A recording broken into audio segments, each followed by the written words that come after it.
لا الحمد لله والصلاة والسلام على رسول الله وبعد. Le lundi 12 Rabi' premier, ce jour-là, les gens s'étaient rendus à l'endroit habituel pour attendre le prophète sallallahu alayhi wa sallam. C'est-à-dire au-delà des champs, dans la banlieue de Médine. Ils ont attendu jusqu'à Zohr. J'ai dit 12 Rabi' premier. On sait que l'année de l'Hégire, elle commence par quoi? Par Muharram. Mais Muharram, c'est Omar ibn Khattab qui a fait que Muharram soit le premier mois de l'année. Puisque Muharram, il est la fin de tous les piliers de l'islam, si vous voulez. Parce que il y a le Ramadan, il y a le pèlerinage, il se fait dans Dhul Hijjah, les mois du pèlerinage, Dhul Hijjah, et puis juste après, c'est Muharram, et Muharram, il termine tous les piliers de l'islam. Et c'est par un effort, par consultation avec Ali radiallahu anhu et d'autres compagnons, qu'Omar ibn Khattab a fait que Muharram soit le premier mois de l'année des musulmans, de l'année de l'Hégire. Mais la hijra du prophète sallallahu alayhi wa sallam, c'est le jour où il rentra à Médine, c'est le 12 Rabi' premier. À l'endroit habituel, ils ont attendu jusqu'à Zohr, c'est-à-dire jusqu'à ce que l'ombre, il n'y a plus d'ombre, l'ombre s'évanouit et que le soleil devient brûlant. Là, ils retournèrent.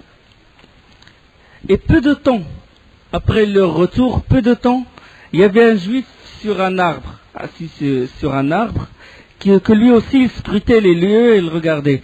Et puis là, il a vu des silhouettes, et puis il s'est écria, il a dit, Ya Bani Qila, oh Bani Qila, Haza jiddukum qad jaa. Ya Bani Qila, oh Bani Qila, c'est-à-dire les deux tribus, Aws et le Khazraj, ils ont une grande mer commune, et elle s'appelle Qila. Et les juifs, ils n'aiment pas appeler les tribus par leur nom, l'Aws et le Khazraj. Pour les rabaisser, ils disent Qila. Les fils de la grande mère qui s'appelle Qila. C'est un signe de mépris. Hada jiddukum qad jaa. Jid, ça veut dire chance. La chance, la bonne chance. Oh Bani Qila, votre chance est arrivée. Alors là, l'appel, il fut immédiatement entendu. Alors hommes, femmes, enfants, ils sortirent précipitamment de leur maison. Et sur le toit des maisons, il y a des gens qui s'écriaient, les enfants aussi. Et ils accueillirent le prophète sallallahu alayhi wa sallam. On a entendu les enfants crier Allahu Akbar ja'a Rasulullah, Allahu Akbar ja'a Rasulullah, Allahu Akbar ja'a Muhammad. Et puis ils chantaient طلع البدر علينا من ثنيات الوداع وجب الشكر علينا ما دعا لله داع أيها المبعوث فينا جئت بالأمر المطاع جئت شرفت المدينة مرحبا يا خير داع. La pleine lune s'est élevée de la colline des adieux, etc. C'était un poème, il chantait un poème. Médine, honoré par ta venue, bienvenue au meilleur prêcheur. Anas ibn Malik radiallahu anhu, il rapporte, il dit, le meilleur jour, il a dit, j'ai assisté à la venue du prophète sallallahu alayhi wa sallam et j'ai assisté à sa mort. Le meilleur jour, le jour le plus illuminé de ma vie, c'était le jour où il est venu à Médine, et le jour le plus sombre, c'était le jour où le prophète sallallahu alayhi wa sallam décéda. Et la majorité des musulmans, ils ne connaissaient pas le prophète sallallahu alayhi wa sallam. Sauf ceux qui assistaient au pacte d'allégeance de l'Aqaba premier et du deuxième, les autres, ils ne connaissaient pas le prophète sallallahu alayhi wa sallam. Et alors là, ils ne connaissent pas de vue. Et alors là, le prophète sallallahu alayhi wa sallam et Abu Bakr, ils rentrèrent tous deux à Médine. Abu Bakr était plus jeune, il est plus jeune que le prophète sallallahu alayhi wa sallam, de 2 ans. Et eux, ils saluaient Abu Bakr. Ils saluaient Abu Bakr. Puis là, le prophète sallallahu alayhi wa sallam s'est assis, et quand il n'y avait pas d'ombre, Abu Bakr, il a fait l'ombre au prophète sallallahu alayhi wa sallam. Il a pris son rida, son manteau, il a fait l'ombre au prophète sallallahu alayhi wa sallam. Là, ils ont su là, ils ont connu le prophète sallallahu alayhi wa sallam et ils le saluèrent. Alors, pendant que les Ansar, les auxiliaires, c'est-à-dire ceux qui accueillirent le prophète sallallahu alayhi wa sallam, se disputèrent pour accueillir chez eux le prophète sallallahu alayhi wa sallam chez eux, il s'est arrêté au point le plus avancé de Médine. C'est Quba. Le prophète sallallahu alayhi wa sallam s'arrêta à la banlieue de Médine, à Quba, chez les Bani Amr ibn Aouf, chez une famille de Bani Amr ibn Aouf. Puis il demanda qu'on construise une mosquée. La première chose, on construit une mosquée. Dès qu'il s'est arrêté à Quba, il a dit, ici on construit une mosquée. Le premier acte. Et la mosquée, elle n'était pas faite pour juste faire la prière. La mosquée, c'était pour d'autres raisons, pour qu'ils se réunissent, pour qu'ils préparent, ils se consultent, quand ils engagent une procédure, quand ils préparent un combat, quand tout se prépare, les grandes affaires se font dans la mosquée. À l'origine, la mosquée, c'était pour ça. On construit une mosquée simple, une simple mosquée, tout le monde s'engage à construire, à ramener les pierres, etc., pour construire cette mosquée. Ce centre de l'islam. Et Allah subhanahu wa ta'ala, il parle à propos de la mosquée de Quba, il dit لمسجد أسس على التقوى من أول يوم أحق أن تقوم فيه رجال يحبون أن يتطهروا والله يحب المطهرين. Une mosquée fondée dès le premier jour sur la piété est digne que tu t'y tiennes debout pour prier ou pour y prier. On y trouve des gens qui aiment bien se purifier et Allah aime ceux qui se purifient. Simple mosquée, mais fondée sur de vraies bases, de vraies assises. Une simple en argile, en branches de palmier, mais il est bâti sur taqwa Allah, sur la piété, comme on dit Allah. Une mosquée fondée sur la piété. Petite, mais élégante pour Allah subhanahu wa ta'ala. Mieux que 1000 mosquées décorées avec le plus cher marbre de la terre. On investit des millions et des millions là-dessus, mais bâties sur quoi? Bâties sur quoi? Allah, il en parle dans le verset qui va venir après. Il en parle de... يقول الله سبحانه وتعالى أفمن أسس بنيانه على تقوى من الله ورضوان خير أم من أسس بنيانه على شفا جرف هار فانهار به في نار جهنم والله لا يهدي القوم الظالمين. Lequel est plus méritant? Est-ce celui qui a fondé son édifice sur la piété et l'agrément d'Allah, ou bien celui qui a placé les assises de sa construction sur le bord d'une falaise croulante et qui croula avec lui dans le feu de l'enfer, et Allah ne guide pas les gens injustes. Compris? Clair et net.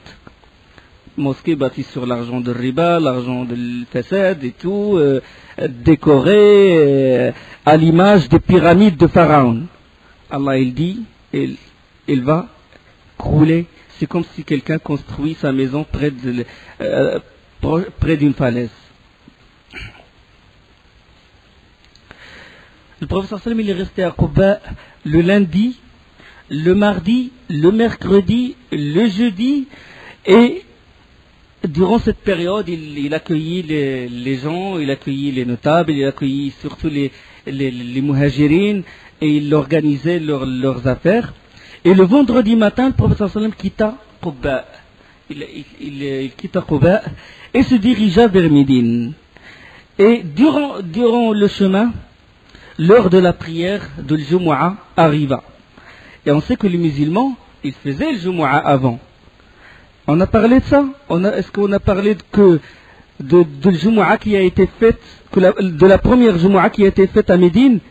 La première Jumu'ah qui a été faite à Médine, elle a été dirigée par As'ad ibn Zurara, radiyallahu anhu. C'est quand ils ont fait le premier pacte et que le prophète sallam envoya avec eux Mus'ab ibn Umair. Mus'ab ibn Umair, il fait partie des Quraysh, des Mekwa. Et pour leur enseigner le Coran et les prescriptions de l'islam, et ils ont fait la Jumu'ah à Médine avant la venue du prophète sallallahu alayhi wa sallam, et la Jumu'ah était faite par As'ad ibn Zurara radiyallahu anhu, celui qui a assisté au premier pacte d'allégeance, le pacte des femmes, et le deuxième pacte d'allégeance, Al-Aqaba Thaniya. Là, ils ont ils sont arrêtés, et ils sont arrêtés dans un endroit, dans une vallée, et la vallée s'appelle la vallée de Bani Salim ibn Aouf, c'est-à-dire à mi-chemin entre Quba et Médine. Ils ont fait la Jumu'ah dans la vallée. Le prophète sallam a fait la prêche et la prière du vendredi. Après la prière, le prophète sallam monta sur le Qaswa, le chamel, il s'appelle le Qaswa, et suivi par Abu Bakr radiallahu anhu, et par d'autres compagnons, et se dirigèrent vers la cité. Et dès qu'il passa à côté d'un groupe de maisons, les maisons c'était des familles, Bani Tel, Bani Najjar, Bani Salim, différentes familles. Dès qu'il passa à côté d'eux, les invitations le faisaient avec insistance. Chacun il appelait au messager, descends chez nous, car nous avons pour toi force, protection et abondance. Chacun lui proposait de venir chez lui. Et alors, plus d'une fois, des gens se disputaient pour se saisir de la bride de la Qaswa, et le prophète sallam ne cesse de dire, laissez-la aller, car elle est sous le commandement d'Allah. Khallu sabila, khallu sabila. D'un quartier à l'autre, le prophète sallallahu alayhi wa sallam, il n'oriente pas la chamelle, il a lâché la bride de la chamelle. Et la chamelle, elle marche, c'est Allah subhanahu wa ta'ala qui la dirige. Le prophète sallallahu alayhi wa sallam ne cesse de dire, laissez-la, ne lui barrez pas le chemin parce qu'elle est sous le commandement d'Allah. Alors là, la chamelle, elle emmène le prophète sallallahu alayhi wa sallam jusqu'aux maisons de Bani Malik, une branche de Bani Najjar, puis s'engagea dans une vaste cour. Dans une vaste cour qui appartient à 2 orphelins. Et il s'agenouilla.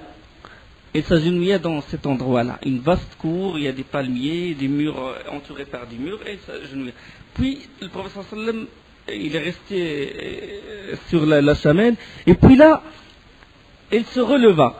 Il se releva et il reprit sa marche d'un pas nonchalant, et puis il n'alla pas loin. Et puis il se retourna, puis s'arrêta, et revena au même endroit où il était.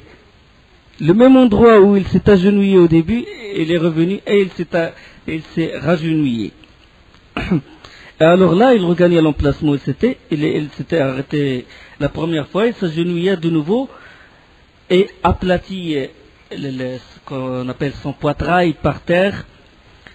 Et le prophète sallallahu alayhi wa sallam a dit, à qui appartient cette cour? À qui appartient cette cour? Ils ont dit, il appartient à deux orphelins sous la tutelle d'une personne, de Mu'ad ibn Afra. Alors on appela Mu'ad ibn Afra, et puis le prophète sallallahu alayhi wa sallam lui a dit, voulez-vous me vendre ce terrain? Mu'ad ibn Afra lui dit, il t'appartient déjà. Le prophète sallallahu alayhi wa sallam refusa, il a dit non, il faut fixer un prix. Ils fixèrent un prix, le prophète sallallahu alayhi wa sallam l'acheta. Et alors cette cour qui fut transformée en quoi? Et il fut transformé en la masjid al-Rasoul sallallahu alayhi wa sallam, la mosquée du prophète sallallahu alayhi wa sallam. C'était par la décision d'Allah. C'est Allah qui a commandé cette chamelle c'est Allah qui a voulu que cet endroit précis soit la mosquée d'Allah, la mosquée du prophète sallallahu alayhi wa sallam. Hein? L'une des meilleures mosquées. La meilleure mosquée après le Masjid al-Haram. Et il fut transformé en mosquée. Alors là, Abu Ayyub al-Ansari, c'est Abu Ayyub al-Ansari, il habitait près de la cour. Il a détaché les bagages, il les a emmenés chez lui. Et puis les gens se précipitèrent, ils ont proposé au prophète sallam d'aller chez eux. Puis le prophète sallam a dit, la personne, il va là où sont ses bagages. Et il est allé chez Abu Ayyub al-Ansari radiyallahu anhu. C'était l'hôte de Abu Ayyub. Le prophète sallallahu alayhi wa sallam, il se logea au début en bas, parce que Abu Ayyub, ils avaient une maison, il y avait le bas, puis l'étage en dessus. Il avait logé en bas dans l'étage en bas, et puis Abu Ayyub avec sa famille dans l'étage au-dessus. Et puis Abu Ayyub, un jour, qu'il marchait dans l'étage au-dessus du prophète sallallahu alayhi wa sallam, il s'est rendu compte qu'il marchait au-dessus de sa tête. Il s'est dit, comment ça se fait que je marche au-dessus de la tête du prophète sallallahu alayhi wa sallam. Puis il est descendu directement voir le prophète sallallahu alayhi wa sallam, il lui a dit, non, je ne montrerai jamais quelque chose qui est au-dessus de toi.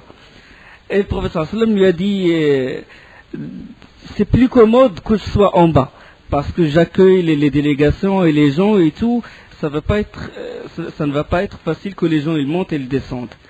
Et puis Abu Ayyub il a insisté, et le prophète sallallahu alayhi wa sallam il a dit non, il est commode que je reste en bas. Et puis Abu Ayyub il préparait les repas au prophète sallallahu alayhi wa sallam. Un jour il prépara un plat où il y avait de l'ail. Et d'habitude Abu Ayyub quand il donne le plat, quand il envoie le plat au prophète sallallahu alayhi wa sallam et qu'on lui ramène le plat avec la nourriture qui reste, il demande aux gens, ils disent où a posé le prophète sallallahu alayhi wa sallam ses doigts. Et là où il l'a posé, il pose ses doigts lui aussi. Il suit les traces des doigts du prophète sallallahu alayhi wa sallam. Jusqu'à quel point ils aimaient le prophète sallallahu alayhi wa sallam, jusqu'à quel point ils suivaient sa sunna, ils le suivent comme il faut. C'est ça l'amour du prophète sallallahu alayhi wa sallam, c'est en le suivant. Pas en prétendant l'aimer et rejeter sa sunna, et rejeter sa hadith, et rejeter ce qu'il a dit. Le hadith, il vient authentique et on le rejette. Ça, c'est pas un signe d'amour. Parce que le prophète sallallahu alayhi wa sallam dit, si on aime vraiment le prophète sallallahu alayhi wa sallam, il faut le suivre. C'est ça. Quand il envoyait le plat où il y avait de l'ail, on lui ramena le plat, mais on lui a dit, il a dit comment le plat, le prophète sallallahu alayhi wa sallam n'a pas mangé. Ils lui ont répondu que le prophète sallallahu alayhi wa sallam, il ne mange pas de l'ail parce que il parlait beaucoup à Jibril alayhi salam, il reçoit la révélation, donc il lui répugne de faire ça, il lui répugne de parler à Jibril tout en mangeant l'ail. Et puis Abu Ayyub al-Ansari il dit, moi il me répugne ce qu'il répugne au prophète sallallahu alayhi wa sallam. Il dit, la jarama ya Rasulallah, akrahu alladhi takrah. Même si là c'est halal, mais pourtant lui tellement il suit les pas du prophète sallallahu alayhi wa sallam, il suit les traces du prophète sallallahu alayhi wa sallam, il a dit moi aussi je vais m'abstenir de manger l'ail. Jusqu'à quel point il l'aimait. Un jour, alors qu'il était au-dessus, et il essaie de tous ses moyens de ne pas déranger le prophète sallallahu alayhi wa sallam. Il marchait doucement, au moindre bruit, il demanda à ses enfants, à sa femme de ne pas faire beaucoup de bruit. Et alors là, une fois, il avait une jarre où il y avait de l'eau et la jarre, elle s'est cassée. Et puis, les toits qu'ils avaient, c'était pas les toits de notre époque. Parce qu'il risque que l'eau s'infiltre et qu'il y ait des gouttes qui tombent. Là, il a eu peur, il a craint que les gouttes tombent sur le prophète sallallahu alayhi wa sallam, c'était la nuit, et qu'il le réveille. Et il n'avait qu'une seule couverture. Il avait commencé à éponger l'eau qui a été versée. Et puis a épongé toute la nuit l'eau pour que l'eau ne tombe pas sur le prophète sallallahu alayhi wa sallam. Jusqu'au matin, il a dit au prophète sallallahu alayhi wa sallam, il vaut mieux que tu montes parce que on peut pas supporter le fait que nous on est au-dessus et toi tu es en bas. Puis le prophète sallallahu alayhi wa sallam il accepta, il a dit descends, moi je vais remonter. Ça c'est le séjour qu'a passé le prophète sallallahu alayhi wa sallam chez Abu Ayyub al-Ansari radiyallahu anhu. Alors là, il donna les ordres de construire la mosquée. Et on se mit au travail sans attendre. Directement, les sahaba, les ansar, les muhajirines, les émigrants et les ansar, les auxiliaires, commencèrent à travailler, commencèrent à transporter la pierre, ils coupèrent il y avait des palmiers, ils coupèrent des troncs des palmiers. Ils ont utilisé, c'était des piliers pour la mosquée, c'était les colonnes de la mosquée. Le toit, c'était les branches, et les murs, c'est les briques, comme c'est rapporté dans le hadith de Bukhari. La mosquée du prophète sallallahu alayhi wa sallam, c'était comme ça, des briques, des troncs de palmiers, et le toit, c'était le jarid, c'était les branches de palmiers. Les branches dépouillées de leurs feuilles. On appelle ça le jarid en arabe. Alors tous les musulmans, ils prirent part dans la construction. Et ils rythmaient leur travail en chantant les deux vers La aisha illa aishul akhirah, Allahumma arhamil ansara wal muhajira. C'est-à-dire, ils rythmaient leur travail avec ces vers de poèmes. La aisha illa aishul akhirah, Allahumma arhamil ansara wal muhajira. Il n'y a de vie que celle de l'akhirah, de l'au-delà, de l'akhirah. Oh Allah, fais miséricorde aux ansars, aux auxiliaires, aux ansars et aux muhajirah, et aux émigrants. Et le prophète sallallahu alayhi wa sallam, il portait aussi les pierres et disait pareil. Mais le prophète sallallahu alayhi wa sallam, dès qu'il dit La aisha illa aishul akhira, il y a de vie que celle de l'au-delà, il dit, au lieu de dire Allahumma arhamil ansara wal muhajira, il dit Allahumma arhamil muhajira wal ansar. C'est-à-dire, il se trompe, il dit fais miséricorde aux muhajira et aux ansar. Pourquoi? Parce que le prophète sallallahu jamais, toujours quand il essayait de dire un poème, il ne parvient pas. Allah subhanahu wa ta'ala l'a protégé contre ça. وَمَا عَلَّمْنَاهُ الشِّعْرَ وَمَا يَنْبَغِي لَهُ. Même les poèmes les plus simples. Là, au lieu de dire Allahumma arhamil ansar wal muhajira, fais miséricorde aux ansar et aux muhajira, il dit fais miséricorde aux muhajira et aux ansar. Il inverse le vers. Il inverse. Malgré son éloquence et tout, pourquoi pour que les kuffars ou les calomniateurs ne disent pas que le prophète sallam c'est un poète et que par sa poésie qu'il a fait le Coran, il l'a rythmé comme il le veut et tout. Donc Allah subhanahu wa ta'ala, il l'a épargné de cette accusation. Et là, le prophète sallam, il continuait son travail, il travaillait sans cesse, et les compagnons, quand ils voient le prophète sallam s'activer, transporter les pierres, eux aussi ils doublent d'efforts, et en même temps ils disent La in qa'adna wa an-nabiyyu ya'malu la dhaka minna al-'amalu al-mudallalu. Si nous chômons alors que le prophète travaille, c'est bien agir de notre part dans l'égarement. Ça veut dire, là, ils rythmaient leur travail avec ces vers-là. Et alors les compagnons, ils portaient chacun une pierre, ils transportaient chacun une brique. Sauf Ammar ibn Yasir, radiyallahu anhu, lui il portait 2 briques, à lui seul. Ammar, on connaît Ammar ibn Yasir, fils de Soumayya et de Yasir, qui ont été torturés par Abu Jahl jusqu'à la mort. Il a vu la mort de ses parents devant lui. Ammar ibn Yasir, il transportait 2 briques en même temps. Le prophète sallallahu alayhi wa sallam, il a vu, il essuyait sa tête et ses vêtements, il essuyait la poussière, et il dit malheur à Ammar, il sera tué par le groupe rebelle. Il les invite au paradis et eux ils l'invitent à l'enfer. Ya wayha Ammar taqtuluhu al-fi'atu al-baghiyah. Malheur à Ammar, il sera tué par le groupe rebelle. Il les invite au paradis et lui et eux l'invitent à l'enfer. Hadith authentique rapporté par l'imam al-Bukhari. En ce moment-là, c'est-à-dire en ce moment-là, il a dit ça. Mais cette prophétie ne s'est réalisée que 35 ans après, c'est-à-dire dans la bataille de Saffin, au cours du conflit entre entre Ali radiyallahu anhu, j'insiste, Ali radiyallahu anhu et Muawiyah radiyallahu anhu. D'accord? Donc le conflit qui a eu lieu, la bataille de Saffin, le conflit qui a eu lieu entre Ali radiyallahu anhu et Muawiyah radiyallahu anhu, et Ammar radiyallahu anhu, il fut tué durant cette bataille. Donc c'est une prophétie du prophète sallallahu alayhi wa sallam qui s'est réalisée encore. Alors là, le prophète sallallahu alayhi wa sallam, il envoyait Zayd ibn Haritha. Zayd ibn Haritha, il vivait, on sait que Zayd ibn Haritha, il a vécu déjà chez Khadija radiyallahu anha, il a vécu dans la maison du prophète sallallahu alayhi wa sallam, jusqu'au point où on disait avant Zayd ibn Muhammad, fils de Muhammad, jusqu'à ce que l'islam il abrogeât l'adoption. C'est-à-dire, pas l'adoption, mais le fait de dire, de se prétendre être le père de quelqu'un alors que tu n'es pas son père. Il envoyait Zayd ibn Haritha.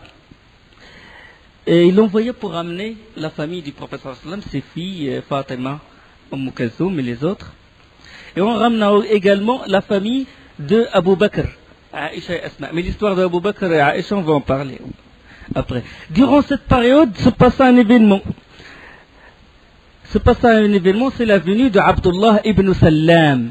Abdullah ibn Sallam, c'était un grand savant juif, un des grands savants juifs. Dès qu'il a entendu parler du prophète sallam, qu'on l'informa de la venue du prophète sallam, lui il raconte lui-même le hadith, il a dit j'étais chez ma tante, et dès que j'ai entendu parler, dès qu'on m'informa la venue du prophète sallam, je me suis écrié Allahu Akbar. Et puis sa tante lui a dit pourquoi tu t'es écrié comme ça?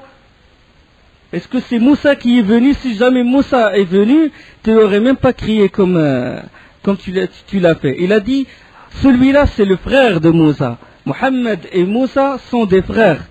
Lui c'est un prophète, Moussa est un prophète et Mohammed c'est un prophète. Et il lui a dit, est-ce que tu es sûr? Il a dit oui, tous les signes se trouvent dans la Torah. Et puis sa tante lui a demandé d'aller s'assurer davantage. Et il est allé voir le prophète sallallahu alayhi wa sallam, il lui posa certaines questions. Il lui demanda, il a vu le sceau de la prophétie, il lui posa des questions auxquelles aucun prophète ne peut répondre. Et le prophète sallallahu alayhi wa sallam a répondu. Puis Abdullah ibn Sallam a prononcé le shahada, il a dit Ashhadu an la ilaha illallah wa anna Muhammadan Rasulullah. Puis il dit, ô envoyé d'Allah, les Juifs sont un peuple calomniateur. Demande-leur ce qu'ils pensent de moi. Invite-les et demande-leur ce qu'ils pensent de moi avant qu'ils ne sachent que je suis rentré en islam. Tu les appelles, tu leur dis qu'est-ce qu'ils pensent d'Abdullah. Et alors le prophète sallallahu alayhi wa sallam les convoqua, il leur dit quel rang tient Abdullah chez vous. Ah, ils ont dit Abdullah ibn Sallam, ils ont dit il est notre maître et fils de notre maître, répondirent-ils. Il est le plus érudit et le fils du plus érudit, le fils du plus érudit, le plus savant d'entre nous. Et alors là, le prophète sallam leur a dit, que diriez-vous s'il est entré dans l'islam? Ils ont dit qu'il soit protégé contre ceci. Impossible. Et le prophète sallam répéta la question et ils répondirent toujours par la négation. Alors là, Abdullah ibn Salam, il surgit, sorti de sa cachette, il leur dit, peuple de juifs, craignez Allah. Je jure par Allah l'unique que vous êtes convaincus de sa qualité de prophète. Et je témoigne, Ashhadu an la ilaha illallah wa ashhadu anna Muhammadan abdu wa rasuluh. Là, ils s'écrièrent, ils ont dit, tu es le mauvais, fils du mauvais. Directement, ils commençaient à l'insulter et le dénigrèrent. Et puis, Abdullah ibn Sallam, il a dit au prophète sallallahu alayhi wa sallam, c'est ce que je craignais de dire. Voilà, c'est ce que je craignais, la chose que je craignais. Le hadith, il est rapporté par l'imam al-Bukhari. Puis là, l'étape suivante après la construction de la mosquée du prophète sallallahu alayhi wa sallam fut la fraternisation entre les muhajirines et les ansar. Alors là, pour resserrer davantage les liens de la communauté des croyants, le prophète sallallahu alayhi wa sallam institue à ce moment un pacte de fraternité entre les ansar et muhajirines. Il a dit, vos frères, les immigrants, ils ont laissé leur maison, ils ont laissé leurs biens, leur famille, et ils sont venus ici. Et puis pour renforcer la fraternité, pour que chaque ansar, chaque auxiliaire héberge chez lui et aide son frère les migrants. C'est-à-dire une fraternité telle que chaque auxiliaire est pour un frère, un immigrant qui serait plus proche de lui que n'importe lequel des auxiliaires, et vice-versa. Une vraie fraternité, au point que vraiment, si l'ansarite, l'auxiliaire, le compagnon meurt, son frère, l'immigrant, l'hérite. Il y avait même l'héritage entre les deux.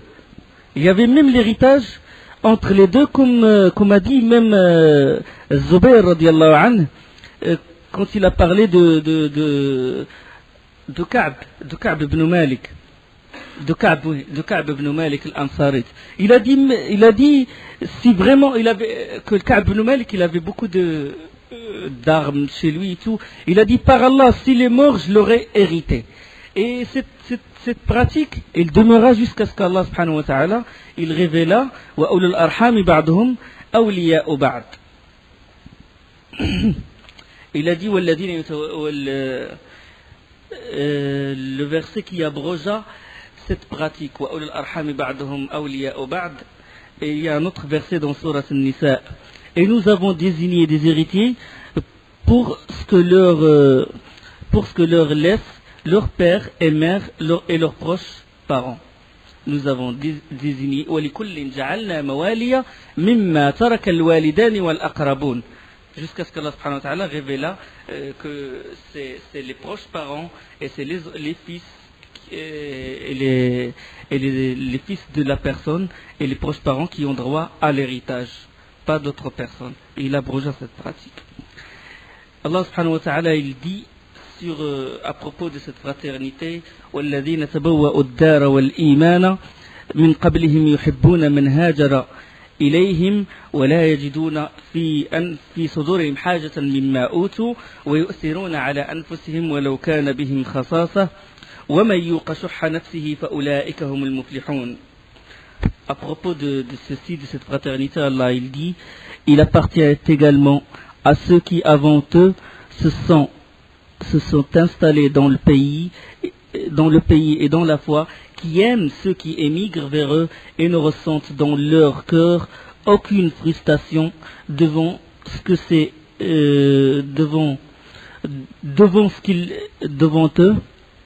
devant ces autres, et ils vont jusqu'à les préférer à eux-mêmes.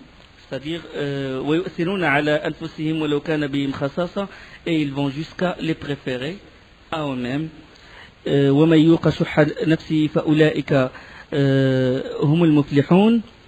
Et quiconque se prémunit contre sa propre avarice seront là, ceux-là seront ceux qui réussissent. Abu Bakr radiallahu anhu était le frère de Kharija ibn Zuhayr, et Omar ibn Khattab était le frère de Uthman ibn Malik, et Abdurrahman ibn Auf était le frère de Sa'd ibn Rabi'. L'histoire de Sa'd ibn Rabi', elle est connue dans le hadith rapporté par al-Bukhari. Anas ibn Malik a dit que Abdurrahman ibn Auf est arrivé à Médine et le prophète sallam l'a fraternisé avec Sa'd ibn Rabi'. Et celui-ci lui proposa la moitié de ses biens. C'est-à-dire au point où il lui a dit, j'ai 2 femmes, laquelle tu préfères, je vais la divorcer et tu te maries avec elle. Et puis Abdurrahman ibn Auf radiyallahu anhu, il a dit qu'Allah bénit ton argent et ta famille, montre-moi où se trouve le marché. Et c'est à partir de ça que le commerce, avec la confiance d'Allah, le commerce de Abdurrahman ibn Auf est devenu fructueux, il est devenu l'un des plus riches de Médine. Avec rien, il a commencé dans le marché, il a négocié des choses, et puis Allah subhanahu wa ta'ala, il a fructifié son commerce. Là, le prophète sallallahu alayhi wa sallam, après la construction de la mosquée et après la fraternisation entre les Ansar et les Muhajirines, il statua des lois. Maintenant, c'est lui qui gouverne, c'est lui qui dirige. Il statua des lois. Personne n'a le droit de conclure un pacte avec quelqu'un de l'extérieur de Médine, sauf lui, sallallahu alayhi wa sallam. Il n'appartient plus aux Juifs ni aux notables de conclure des pactes. Il faut l'accord du prophète sallallahu alayhi wa sallam. C'est lui qui gouverne et c'est lui l'homme le plus puissant. Et s'il survenait des divergences d'opinion, des litiges ou des conflits, l'affaire serait référée au prophète sallallahu alayhi wa sallam. C'est lui le juge sur toute la cité, y compris les juifs. Et là, le règne du prophète sallallahu alayhi wa sallam commença à s'établir de plus en plus. Puis, il fit paraître un ordre très sévère. Sévère, c'est qu'il n'y a aucun pacte avec les Quraysh. Aucun pacte, aucune alliance. Si un Quraysh vient à Médine, personne ne l'héberge, personne ne le protège, aucun droit de voisinage. Fut-il notable aux commerçants? Un début de déclaration de guerre contre le Quraysh. Il a organisé des affaires de Médine avec ses lois, contrairement à ce qu'elle était avant. Parce qu'avant, il y avait le 1/3 de l'Aous, 1/3 de l'Khazraj et le 1/3 des Juifs. Maintenant, le prophète sallam les a unifiés, ils forment une seule entité. Alors, juste après l'instauration de l'État islamique, l'un des notables de Médine, qui le premier à établir la prière du vendredi, c'était As'ad ibn Zurara, l'un des notables, est mort, radiyallahu anhu. Il assista aux deux pactes d'allégeance. As'ad ibn Zurara est mort durant la première année de l'Hégire. Et 4 mois après l'émigration, durant ces 4 mois, il y avait un fait spécial. C'est que durant ces 4 mois,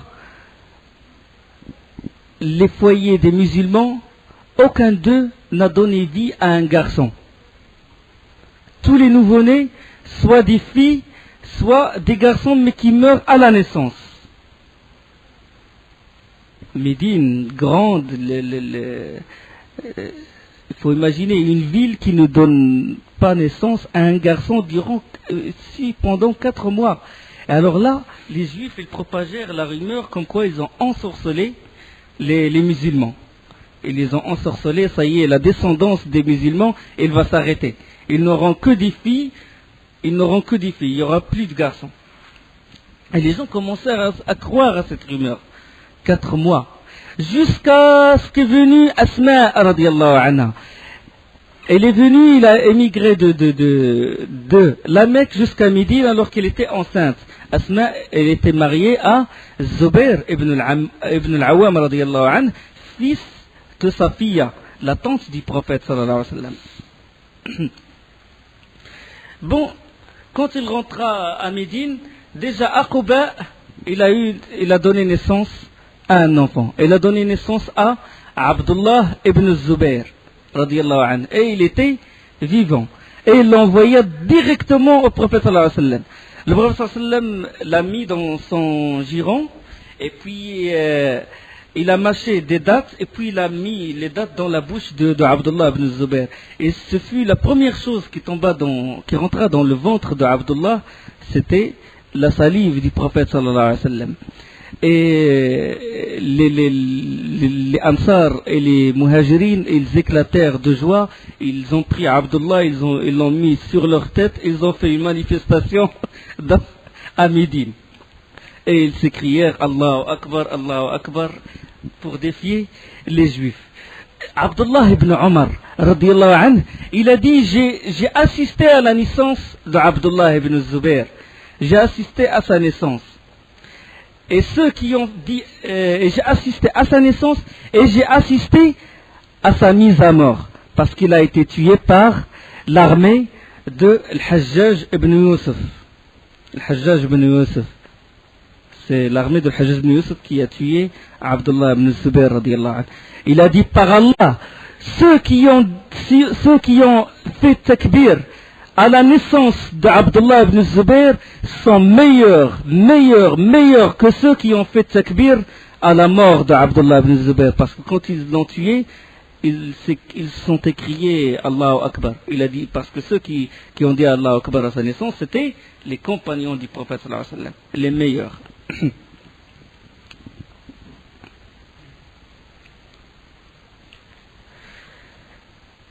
Le prophète sallallahu alayhi wa sallam, durant cette année, se maria avec Aïcha radiyallahu anha, sa femme préférée. Al-Bukhari il rapporte après un hadith de Amr ibn al-As radiyallahu anhu, il a dit, j'ai demandé au prophète sallallahu alayhi wa sallam, laquelle de tes épouses aimes-tu le plus? Il a dit Aïcha.